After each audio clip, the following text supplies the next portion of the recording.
अगर आज आपने मेरी बातों को सुनकर अच्छी तरह समझ लिया तो मुझे पूरा विश्वास है कि आप बहाने बनाना बंद कर देंगे। मैं आज एक हकीकत कहानी बताने वाला हूँ जिसे सुनने के बाद में जब कभी आप बहाने बनाने की कोशिश करेंगे तो आपके अंदर से एक आवाज़ निकलेगी कि शर्म कर, काम कर, बहाना बनाना बंद कर।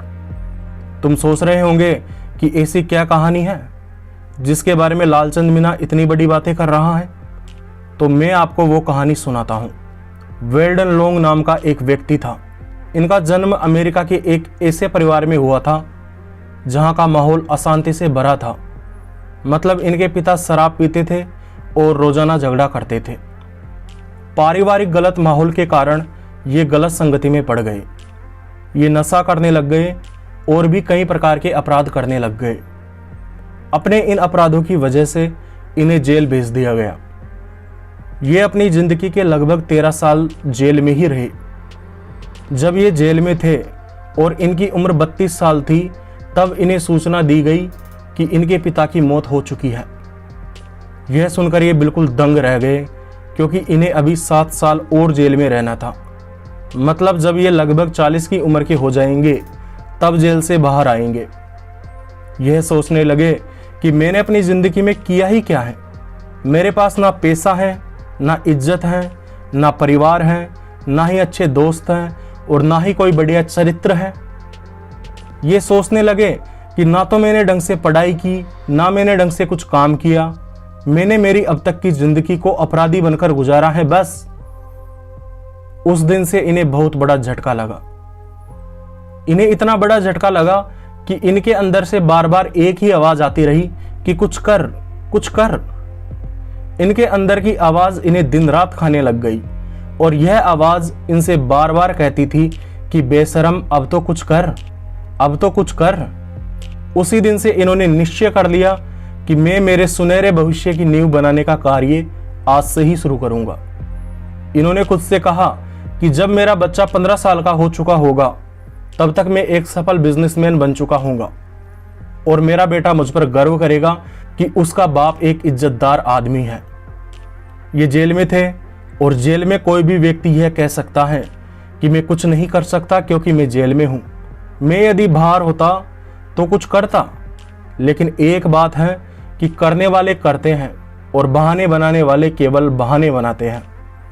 करने वाले काम को करने के तरीके ढूंढ लेते हैं और बहाने बनाने वाले काम को न करने के बहाने बना लेते हैं। लेकिन ये बहाने बनाने वाले व्यक्तियों में से नहीं थे।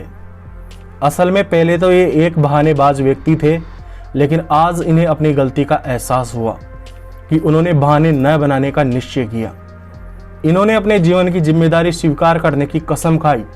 इन्होंने सबसे पहले सोचा कि मैं भले ही जेल में हूं, लेकिन अपने लक्ष्य को प्राप्त करने के लिए मैं अभी क्या कदम उठा सकता हूं।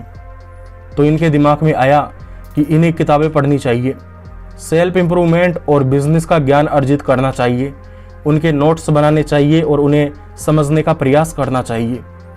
इन्होंने सोचा कि मुझे जेल में अभी 7 साल रहना है, लेकिन मैं इन 7 सालों में खुद को एक शिक्षित और जानकार व्यक्ति बना दूंगा। इन्होंने निश्चय किया कि यह किताबों की दुनिया में खो जाएंगे। जिस जेल में ये थे वहाँ बहुत नमी थी और बहुत ज़्यादा ठंड थी, लेकिन इसके बावजूद भी इन्होंने दृढ़ निश्चय कर लिया कि इन्हें रोजाना 8 घंटे पढ़ाई करनी है और इन्होंने पूरे अनुशासन के साथ में आने वाले कुछ सालों तक रोजाना पढ़ाई की, नोट्स बनाए, खुद को अनुभवी व्यक्ति बनाया। कुछ सालों के बाद में इन्हें जेल से रिहा कर दिया गया, लेकिन जेल से निकलने के बाद में कोई भी इनके साथ नहीं था। सारे रिश्तेदार इनसे दूर रहना चाहते थे। यह अपने जीवन का गुजारा करने के लिए काम मांगने जाते तो इन्हें काम भी नहीं मिल पाता था, क्योंकि कारण यह था कि इनका नाम अपराधियों में शुमार हो चुका था। एक अपराधी को कौन काम देगा। इसके बाद में इन्होंने सोचा कि मुझे खुद ही कुछ करना होगा। इसके लिए इन्होंने सेल्स की नौकरी की और इन्होंने चीज़ों को बेचने के बदले में कमीशन लेना शुरू कर दिया। लेकिन अब एक और दिक्कत यह थी कि कोई भी व्यक्ति इनसे सामान नहीं खरीदता था। कारण क्या था? क्योंकि यह एक अपराधी थे, लेकिन यह भी जिद्दी थे। इन्होंने दृढ़ निश्चय कर लिया कि मैं सेल्स के धंधे में टॉप व्यक्ति बनकर दिखाऊंगा। इन्होंने दृढ़ निश्चय कर लिया कि इन्हें बेचने के धंधे में महारत हासिल करनी है और अपने आत्मानुशासन और दृढ़ निश्चय की बदौलत इन्होंने यह करके भी दिखा दिया। इन्होंने अपना एक HVAC अर्थात हीटिंग, वेंटिलेशन, एयर कंडीशनर का बिजनेस खड़ा कर दिया और इसके बाद में ये करोड़पति बन गए। ये करोड़पति बनना कोई एक दिन का काम नहीं था, इसके पीछे सालों की मेहनत थी। और आज वेल्डन लोंग एक सफल इंटरनेशनल स्पीकर, एक सफल लेखक, एक सफल बिजनेसमैन और एक सफल बिजनेस कोच हैं। हैरान कर देने वाली बात है ना ये। इनके जीवन में इन्होंने यह सब कैसे किया, इस बात को इन्होंने अपनी एक किताब में समझाया जिसका नाम है पावर ऑफ कंसिस्टेंसी और कंसिस्टेंसी सेलिंग। अब मैं आगे की बात बताता हूं।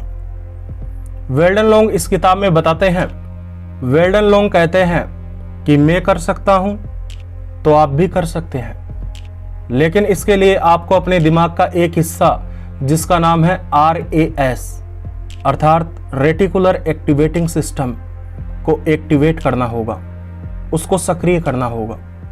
मैं आपको सिंपल भाषा में समझाता हूं कि रेटिकुलर एक्टिवेटिंग सिस्टम क्या होता है। सीधे शब्दों में बताऊं तो रेटिकुलर एक्टिवेटिंग सिस्टम हमारे दिमाग का एक हिस्सा होता है जो हमें ध्यान केंद्रित करने में और एकाग्रचित रखने में मदद करता है। हमारे दिमाग में हर पल कई सूचनाएं आती जाती रहती हैं। दिमाग का यह हिस्सा उन सूचनाओं को फिल्टर करने का कार्य करता है। जिस प्रकार नॉइस कैंसिलेशन माइक में माइक आसपास के शोर को इग्नोर कर देता है और किसी व्यक्ति की बात को अच्छे से स्पष्ट तरीके से रिकॉर्ड करता है, ठीक उसी प्रकार हमारे दिमाग का ये हिस्सा जो जानकारी हमारे काम की नहीं होती है उसे हटा देता है और जो जानकारी हमारे काम की होती है उस पर ध्यान केंद्रित करने में हमारी मदद करता है। जैसे उदाहरण स्वरूप आप किसी मेले में घूमने गए और आपका दोस्त आपको जोर से पुकारता है, तो उस भीड़ की आवाज़ में भी आपको अपने दोस्त की आवाज़ सुनाई देने लगती है। आपका ज़्यादा से ज़्यादा ध्यान अपने दोस्त की आवाज़ पर केंद्रित हो जाता है और भीड़ की आवाज़ फिल्टर होने लग जाती है।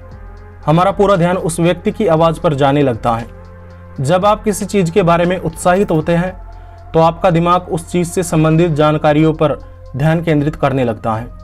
जैसे उदाहरण स्वरूप अगर आपने कोई नई कार ली है तो जब भी आप मार्केट में जाओगे तो आपको वह कार कई जगहों पर नज़र आने लग जाएगी, जबकि वास्तव में जब आपके पास में कार नहीं थी तब भी उस प्रकार की कारें सड़कें पर घूमती रहती थी, लेकिन तब आपका ध्यान नहीं जाता था।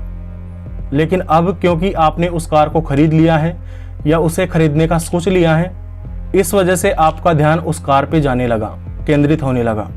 इसी प्रकार जब आप किसी चीज को प्राप्त करने का विश्वास रखते हैं और दृढ़ निश्चय रखते हैं, हर संभव प्रयास करने की कोशिश करते हैं, तो आपके दिमाग का यह हिस्सा अर्थात रेटिकुलर एक्टिवेटिंग वाला हिस्सा उन कारणों को इकट्ठा करने लगता है जिनकी वजह से आप अपना लक्ष्य प्राप्त कर सकते हैं। और इसका उल्टा भी सच है। यदि आप ये विश्वास नहीं करते कि आप कुछ भी प्राप्त नहीं कर पाएंगे या आप अपने जीवन में असफल होंगे, तो आपके दिमाग का यह हिस्सा इस बात को सही साबित करने की कोशिश करेगा, क्योंकि आप जिस प्रकार का विश्वास रखोगे उस विश्वास के हिसाब से रेटिकुलर एक्टिवेटिंग सिस्टम जानकारियों को फिल्टर करता रहता है और आपके दिमाग में इस प्रकार की सूचनाओं को भेजता रहता है जिस प्रकार की सूचनाओं पर आपका विश्वास होता है। अगर आपका सफलता पर विश्वास है तो आपको सफल होने के कई तरीके नजर आने लग जाएंगे, और यदि आपको अपनी असफलता पर विश्वास है तो आपके दिमाग का यह सिस्टम इस बात को साबित करने की कोशिश करने में लग जाता है कि आप असफल होंगे। जिस प्रकार आप गूगल मैप में अपनी लोकेशन डालकर जहां पर आपको जाना है अर्थात आपके गंतव्य की जानकारी डालते हैं तो गूगल मैप आपको उस गंतव्य तक पहुंचने का रास्ता बता देता है। ठीक उसी प्रकार जब आप अपनी जिंदगी में अपना लक्ष्य निर्धारित करते हो, आप इस बात को स्पष्ट कर लेते हो कि आपको वास्तव में क्या चीज प्राप्त करनी है, तो फिर आपके दिमाग का यह हिस्सा आपका मार्गदर्शन करने में लग जाता है। दिमाग का यह हिस्सा आपके दिमाग में कई ऐसे विचार भेजता रहता है जिनकी सहायता से आप अपने लक्ष्य को प्राप्त कर सकते हो। इसीलिए सबसे महत्वपूर्ण बात है कि आप अपने दिमाग को एक स्पष्ट निर्देश दें कि आपको क्या प्राप्त करना है।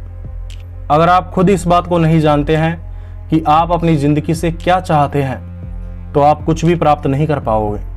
फिर आप किस्मत के धक्के खाते रहोगे और दूसरों को दोष देते रहोगे और कहोगे कि अच्छे लोगों के साथ में तो हमेशा बुरा होता है। लेकिन अपनी इस गलती को पहचानो और सुधारने का प्रयास करो।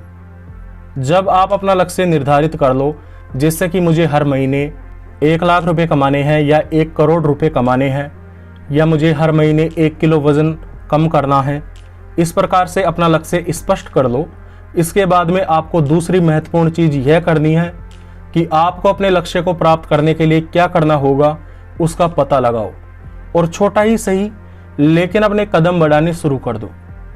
यह मत सोचो कि यह आपसे होगा कि नहीं होगा, और यह भी मत सोचो कि आपको इस बात का पता नहीं है कि यह सब कैसे होगा, और इस बारे में भी चिंता मत करो कि आपको इन सब के बारे में कुछ पता नहीं है तो यह कैसे होगा। तुम बस एक एक कदम बढ़ाते जाओ, तुम्हारा दिमाग तुम्हें रास्ता दिखाता जाएगा। एक बार में ही चोटी चढ़ने का प्रयास मत करो, एक एक सीढ़ी चढ़ते जाओ, एक न एक दिन शिखर पर भी पहुंच जाओगे।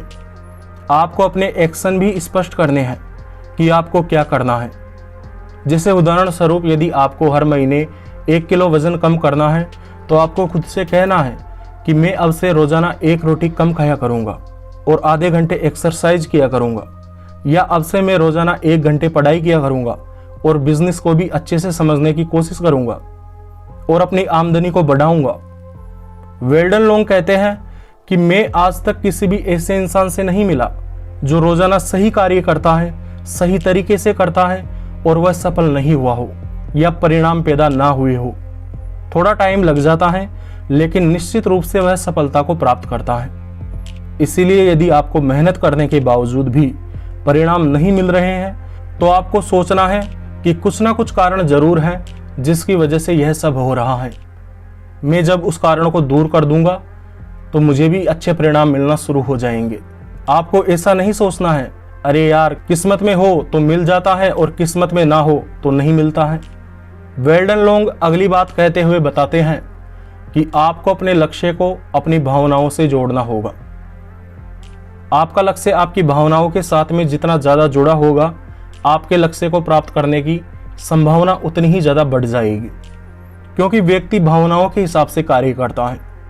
जिस व्यक्ति के मन में जैसी भावनाएं उठ रही हैं, उसकी ज़्यादा संभावना यही होती है कि वो उन भावनाओं के अनुरूप ही कार्य करेगा। यदि आप अपने लक्ष्य को बार बार महसूस करते हो, बार बार अपने दिमाग में उसे पूरा होते हुए देखते हो, तो आपके अंदर उस लक्ष्य को प्राप्त करने के लिए जो जो काम करने हैं उनको करने में आपका ध्यान केंद्रित होने लग जाता है। अगर आप अपनी जिंदगी को बदलने के लिए कुछ भी कदम नहीं उठाएंगे तो आपको कुछ भी नहीं मिलेगा। कर्म करना तो अनिवार्य है। अपने लक्ष्य को भावनाओं से जोड़ना, अपना लक्ष्य स्पष्ट करना इत्यादि सब बातें आपको बता रहा हूं ताकि आपके लिए कर्म करना आसान हो, लेकिन मुख्य चीज तो कर्म करना ही है। ये जितनी भी बातें बताई जा रही हैं वो सिर्फ इसीलिए बताई जा रही है ताकि आप अपना कार्य कर सके, आप अपने कार्य को करने के लिए प्रेरित हो सके, क्योंकि मेहनत से ही, कर्म करने से ही सफलता का रास्ता खुलता है। अब सवाल आता है कि अपने लक्ष्य को अपनी भावनाओं के साथ में कैसे जोड़े। तो इसके लिए आपको एक काम करना है, लेकिन आपको यह काम रोजाना करना है। आपको रोजाना 15 मिनट के लिए बिल्कुल शांत होकर बैठ जाना है, गहरी सांसें लेनी है और अपने लक्ष्य को महसूस करना है।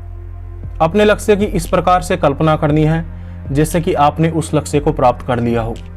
आपको यह इतनी भावनाओं के साथ में महसूस करने की कोशिश करनी है कि आपके रोंगटे खड़े हो जाए, आपको अपने शरीर में तरंग महसूस होने लग जाए।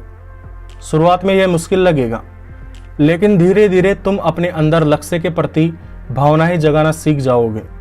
इसीलिए शुरुआत में ऐसा ना कर पाओ तो निराश मत होना। रोजाना टाइम पर 15 मिनट मैंने जो कहा है वो करना।